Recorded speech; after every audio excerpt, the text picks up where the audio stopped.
من ناوم جوان لطیف عارفە لە یاریدەدەری بەڕێوەبەرم لە کتێبخانەی گشتی سلێمانی.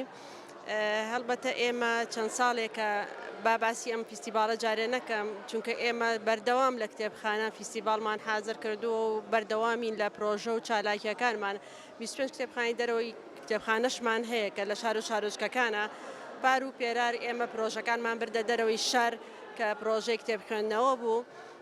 بۆ ئەوەی خوێنەر لەگەڵ کتێبدا ئاش بکەینەوە لەگەڵ کتێبخانەکاندا و سەردانیکەران زۆر بکەینەوە خۆتان نەزانن بەهۆی تۆڕە کۆمەڵایەتیەکانەوە خوێنەر کەم بۆتەوە و سەردانی کتێبخانەکانمان ناکە بەڵام ئێمە وامان کردووە سلێمانی بە تایبەت کتێبخانەی سلێمانی پێشەنگ بێت لەسەر ئاستی هەرێمی کوردستان لە پرۆژە و چالاکیەکانیدا.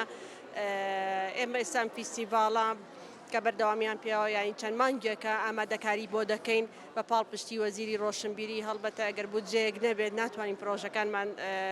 بەردەوامی پێبین پرۆژەی بۆ بڵین بودجەی بۆ دابین کردوین لەو بارەوە.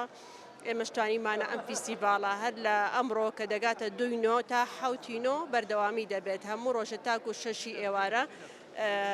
پێشەنگای کتێب لە خۆی دەگرێت پێشەنگای گەورە و بڵین چەند شوێنێک و بڵاو کراوەکان هاتوون لێرە کتێبی خۆیان دەفرۆشن و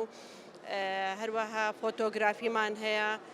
بەشی شێوەکاریمان هەیە بۆ منداڵان بەشی سینەمامان هەیە هەروەها بۆ منداڵان کە ئەوش خزمەتی مناڵەکات هەروەها کۆڕ و سیمینار لە خۆی دەگرێت بەشی ئیشی دەستیش کە ڕێگامان پێیاون ئەو خاتونانەی کە ئیشی دەستیان هەیە بێن لێرە بەرهەمەکانیان بفرۆشن.